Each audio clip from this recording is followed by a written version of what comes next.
পুরো এপিসোড দেখতে জি5 অ্যাপ এখনই ডাউনলোড করুন। একদিন সন্ধ্যাবেলা আমি আর আমার দাদা টিভিতে কোরিয়ানের কিছু ডিশ দেখছিলাম।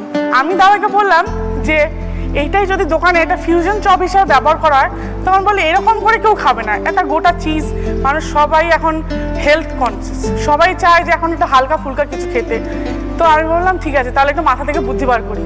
ওই কোরিয়ান চিকেন চিজটাকে বাঙালি আনা দোকানে বাঙালিভাবে নেওয়া, খুব সুন্দর করে প্রিপারেশন করে একটা কাজ মানে করা হয়েছিল।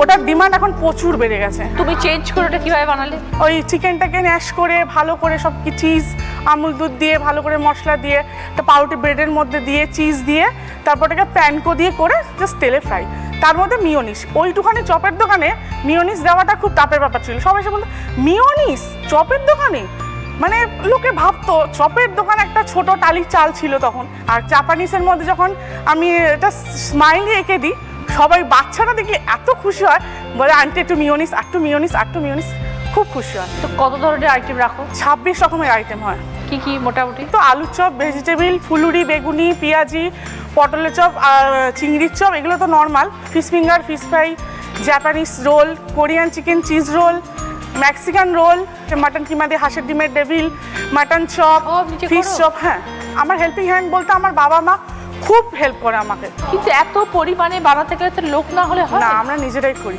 চেষ্টা করি, লড়তে হবে। সকাল থেকে তুমি তো ব্যস্ত তাহলে? হ্যাঁ, সকাল থেকে একদম 5টার সময় উঠে সঙ্গে সঙ্গে গা হাত পা ধুয়ে দোকানে চলে যাই, একদম রাত্রি 12:30টার সময় বাড়ি ফিরি ওর সাথে, হাজব্যান্ডের সাথে। আমার হাজব্যান্ড ফ্রাই করে, ও আলুর চপ ভেজিটেবিল এগুলো ও বানায়, ও প্রচুর পরিশ্রম করে। পরিশ্রম তো বটেই বাবা, এত লোকের পরিশ্রম, লোকজন নেই, নিজেরা করে যখন পরিশ্রম তো করতেই হবে। দোকানে প্রচুর সেল হয়, প্রচুর ভগবানের আশীর্বাদে। আগেও হতো আলুর চপের এগুলো, এখন এই ফিউশন চপের জন্য এখন অনেক দূর দূর থেকে লোক আসে, খায়, টেস্ট ভালো বলে, আমার খুব ভালো লাগে। 26 রকমের আইটেম, অ্যাভারেজ কটা করে বানাও? কোরিয়ান চিকেন চিজ রোলের ডিমান্ডটা অনেক বেড়ে গেছে। আগে 4টা বিক্রি করতে ঘাম ছুটে যেত, এখন 25টা, কেউ অর্ডারও দেয় অনেক সময়, ছোটোখাটো অনুষ্ঠানে অর্ডারও পড়ে কোরিয়ান চিকেন চিজ রোলে, কখনো 30টা। নর্মাল তো অনেক কিছু বানাতে হয় একসাথে। হ্যাঁ, চিকেন চপে আমাদের 30-40টা করতে হয়, ফিশ ফ্রাই, ফিশ ফিঙ্গার অনেকগুলো করতে হয়, আলুর চপ 300 খানা আলুর চপ হয় শুধু। তারপরে ভেজিটেবিল হয় 80 খানা, প্রায় 90 খানা, সব বিক্রি হয়ে যায়। হ্যাঁ, মোটামুটি হয়ে যায়। খুব ভালো, ভালো থেকো। থ্যাংক ইউ বনি, অনেক শুভেচ্ছা তোমার দোকানের জন্য। বনি, ঝালমুড়ি আলু কাবলির দোকান, হ্যাঁ, ঘুগনিও পাওয়া যায়। হ্যাঁ দিদি। কত বছর হয়ে গেল করছো? প্রায় 18 বছর হয়ে গেছে দিদি, আমি এই ব্যবসা চালাচ্ছি। স্বামী কি করে? স্বামী প্রথমে একটা সুতোর প্লাস্টিকের ইয়েতে কাজ করতেন, তো ওইটাতে হতো না। তারপর বছর 3-4 পর আমার ছেলে মেয়ে যখন হয়, এবার তখন দেখি যে চলছে না। তারপরে কি করলাম, একটা ছোট ভ্যান আর কি কেনা হলো। ভ্যান কিনে দুজনে মিলে এখন ওইটাকে প্রথমে ঝালমুড়ি, চটপটি, আলু কাবলি এইসব নিয়ে আমাদের ব্যবসা শুরু হলো দিদি। এগুলো সব তুই বানাতে জানতে? হ্যাঁ, সবই জানা ছিল। তারপরে এবার মাস 2-3 গেল, তারপরে দেখছি যে আস্তে আস্তে একটু আইটেমটা বাড়াতে হবে, লোকের ডিমান্ড আছে। হ্যাঁ, ঝালমুড়ি খাচ্ছে, সবই হচ্ছে। তারপরে ঘুগনি শুরু করলাম দিদি। প্রথমে 500 মটর ভিজিয়ে ঘুগনি করলো। ঘুগনি প্রথম দিন দিদি হতো না, প্রথমে 2-3 দিন ঘুরে ঘুরে বাড়ি আসতো। তারপরে আস্তে আস্তে তাও চালিয়ে গেছি, ঘুগনিটা বন্ধ করিনি দিদি, সে চলছে এখনও। ঝালমুড়ি, চটপটি, আলু কাবড়ি, ঘুগনি এইসব নিয়ে আমার এখনই চলছে। তোমার সাহায্যের হাত কে আছে? তুমি একা একা করতে পারো নাকি এত লোকের? হ্যাঁ, আমি একাই করি দিদি, আর আমার স্বামী আছেন, উনি সঙ্গে তারপরে যাই, গিয়ে দুজনে মিলে সব করি। আমি গুছানো এ করা সবই করি। যা মাল রেডি করে নিয়ে যাও সব বিক্রি হয়? হ্যাঁ, মোটামুটি এখন হয়ে যায় দিদি, এখন ভালোই হয়। প্রায় 2-3 কেজি মটর ভিজালে সব হয়ে যায়। এই করে আমার পরিবারের পাশে আছি দিদি। এখন বাড়ি করেছি। তো মাঝে মাঝে কি ঘুরে ঘুরে করো না? একই জায়গায়, পাড়ার থেকে যখন পাড়ায় আসে, অনেকে আসে পাড়ার থেকে নিয়ে যায় বাড়ির থেকে, তারপর আবার যাই। এরকম মানকুণ্ডু রোডের পাশেই দাঁড়ানো হয়, ওখানেই সব হয় বিক্রি।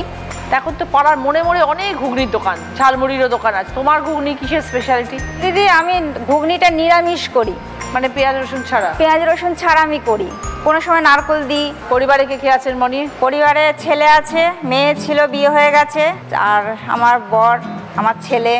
এইটা করার পর, এই যে ব্যবসা নেমেছো, এই যে ব্যবসাটা করার পর এখন কি একটু? হ্যাঁ দিদি, এখন ভালো আছি, এখন ঠিকঠাক দাঁড়াতে পেরেছো তো? হ্যাঁ, এখন দোতলা বাড়ি করছি, ওই করে দিদি চলছে আমার। মৌসুমি, ফুড ট্রাকের বিজনেস, হ্যাঁ? হ্যাঁ দিদি। কত বছর হলো? আমার খুব অল্প দিনের ব্যবসা, 1 বছর হলো সবে। কিভাবে শুরু হলো? আমি যখন ছোট ছিলাম, আমার বাবা ব্যবসায়ী, মানে আমাদের চায়ের বিজনেস, চায়ের দোকান আছে আমার বাবার। তো ছোটোবেলা থেকে সেটা দেখা, তো মানে বাবাকে দেখতাম, মানে বাড়ি থেকেই তো মেনলি সবটা তৈরি করে দেওয়া হতো। তো ছোটোবেলা থেকে ওই পরিবেশে আমি মোটামুটি বড় হয়েছি। এবার যখন বড় হলাম তখন কলেজ, স্কুল এগুলোর পাশাপাশি বিকেলবেলা বেশ আড্ডা দিতাম সব বন্ধুদের সাথে। তো হঠাৎ করে একদিন মনে হলো আড্ডা দিতে দিতে যে এই ফুড ট্রাকের ব্যাপারটা, মানে তখন সবে নতুন নতুন আসছিল, এখন তো প্রচুর ফুড ট্রাক আমাদের ওয়েস্ট বেঙ্গলে বা কলকাতায়। তখন ভাবলাম যে আমরা অন্য জায়গায় গিয়ে আড্ডা দিচ্ছি, তাহলে আমি এমন কিছু করি যেখানে সবাই আমার ওখানে এসে আড্ডা দেবে, সাথে সাথে আমিও তাদের সাথে আড্ডা দেবো। তো এটা ভাবলাম।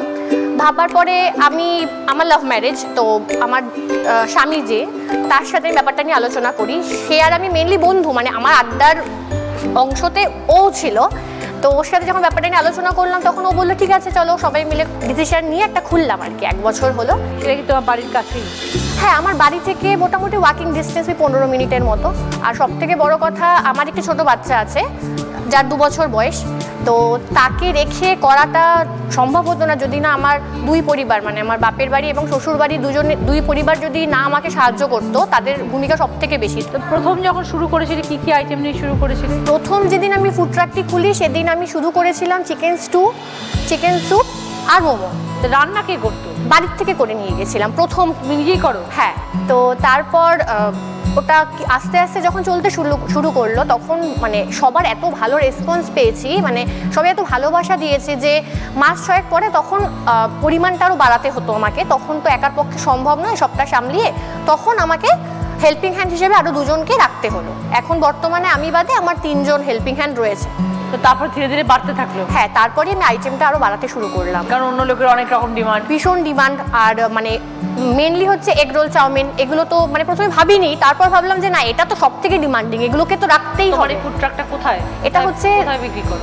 নাগের বাজার থেকে টুয়ার্ডস দমদম, রাস্তার উপরেই একদম আমার ফুড ট্রাকটা, মতিঝিল কলেজের সামনে।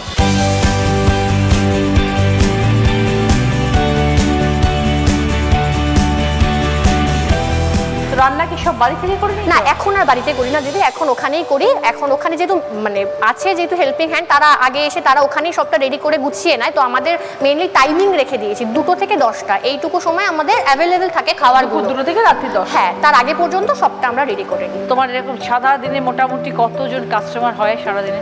দিদি সারাদিনে আমি মোমোটার যদি বলি, আমার মোটামুটি সারাদিনে 100 প্লেটের উপর তো মোমো সেল হয়, মানে এটা আমি একদম মিনিমাম বললাম, মানে খুব খারাপ হলেও। আর স্টু মোটামুটি 30 থেকে 40 প্লেট। নাম কি রেখেছো? আমার ক্যাফেটার নাম, যেহেতু মেনলি আমার কনসেপ্টটা ছিল বন্ধুদের ঘিরে, মানে বন্ধুরা বন্ধু আড্ডা এই ব্যাপারটা, তো আমার ক্যাফের নাম ফ্রেন্ডস ক্যাফে।